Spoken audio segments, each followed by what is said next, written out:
Hello, আসসালামু আলাইকুম friends, welcome to my channel. আজকে আবারও হাজির হয়ে গেলাম আরেকটা রেসিপি নিয়ে। আজকে আমরা বানাচ্ছি basic red velvet sponge cake. এটা বাড়িতে কিভাবে খুব সহজে বানাতে পারি সে রেসিপি নিয়ে হাজির। প্রথমেই একটা বড় বাটি নিয়ে নিয়েছি, তার উপরে আমি দিয়ে দিয়েছি ছাঁকনি বসিয়ে। এবারে আমি 1.5 কাপ ময়দা দিয়ে দিলাম, আর দিয়ে দিলাম 2 চামচ কোকো পাউডার, আর 1 চামচ দিয়ে দিলাম আমি বেকিং সোডা। এতে আমরা বেকিং পাউডারের ইউজ করছি না, তো মিনিমাম বেকিং সোডা সবার ঘরেই থাকে, তো সেটা দিয়ে কেকটা বানিয়ে ফেলতে পারেন। এবারে আমি এটাকে সব মিক্স করে নিলাম, ড্রাই ইনগ্রিডিয়েন্টগুলো। এবার আমি বাটার মিল্ক রেডি করব। নিয়ে নিয়েছি 1 কাপ দুধ, এবারে দিয়ে দিলাম 1 চামচ ভিনিগার। এটাকে মিক্স করে এক সাইডে রেখে দেবো, বাটার মিল্ক রেডি হয়ে থাকবে।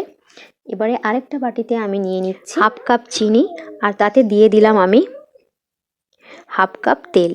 এটাকে খুব ভালো করে মিক্স করে নেব। এখানে আমি চিনিটাকে পাউডার করিনি, কারণ মাইশা ঘুমাচ্ছে আর গ্রাইন্ডার চালালেই ও উঠে যাবে, তো আমাকে অনেক সময় লেগেছে এটা মিক্স করতে। আর এতে আমি দিয়ে দিচ্ছি 2 চামচ লেবুর রস। এটাকে খুব ভালো করে মিক্স করে নেব, কারণ চিনিটাকে আমাকে ভালো করে তেলের সাথে মিক্স করে নিতে হবে। আর এখানে আমি অ্যাড করে দিলাম 1/4 কাপ দই। এটাকে খুব ভালোভাবে মিক্স করব, যাতে দইটাও ভালোভাবে মিশে যায়। আর এখানে একটা মজার ঘটনা, কথায় বলে যেখানে বাঘের ভয় সেখানেই সন্ধে হয়। আমি তেলের মধ্যে চিনিটা মিশিয়ে দিয়েছি, তারপরে মাইশা উঠে গেছে। আমার কষ্টটা একটু কমে যেত যদিও জেগে থাকতো প্রথমেই। তো যাই হোক, এবার আমি অ্যাড করে দিলাম 2 চামচ ফুড কালার। তো এটা রেড ফুড কালার আমি নিয়েছি, রাসবেরি রেড ফুড কালার। আপনারা টমেটো রেডও নিতে পারেন, তাহলে আরও একদম টকটকে লাল গোলাপটার মতো দেখতে হবে। তো যাই হোক, আমি যেটা পেয়েছি সেটাই আমি ইউজ করছি। এটাকে আমি ড্রাই ইনগ্রিডিয়েন্টের সঙ্গে মিক্স করে দিলাম, আর এটাকে ফোল্ড মেথডে আমি মিক্স করব। রাউন্ড করে শুধু ফোল্ড এইভাবেই মিক্স করব।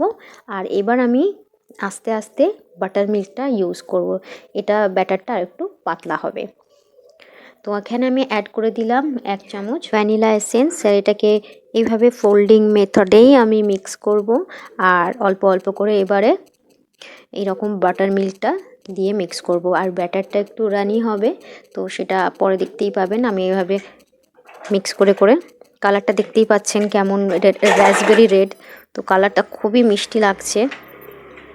তো আমার মিক্সিংটা একদম রেডি। মিক্সিংটার ব্যাটারটা দেখুন কেমন লাগছে দেখতে, একটু রানি হবে, খুব সুন্দর। এটাকে এবার আমি একটা মোল্ডের মধ্যে ঢালবো, যেটা আমি বাটার পেপার দিয়ে আর তেল দিয়ে গ্রিস করে নিয়েছি। আর যদি বাটার পেপারও না থাকে তারও সলিউশন রয়েছে। বাড়িতে বাচ্চার খাতার পেজটাকে একদম মোল্ডের সাইজে কেটে নিয়ে তাতে ভালো করে তেল মাখিয়ে আর গ্রিস করে নেবেন মোল্ডটা, তাহলে রেডি হয়ে যাবে আপনার বাটার পেপার।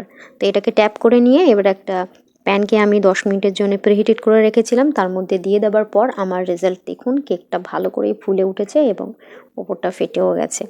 তো আমার কেক রেডি। এটাকে আমি ডিমোল্ড করে নিয়েছি ঠান্ডা হয়ে যাওয়ার পর। আর দেখুন এটা কতটা সফট হয়েছে।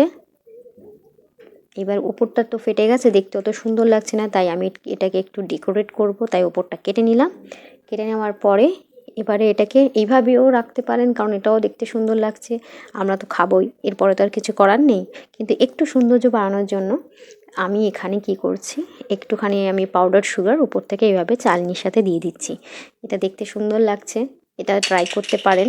কোনো রকম ফ্রস্টিং না ইউজ করেও আমরা কেকটাকে এইভাবে সাজিয়ে দিতে পারি।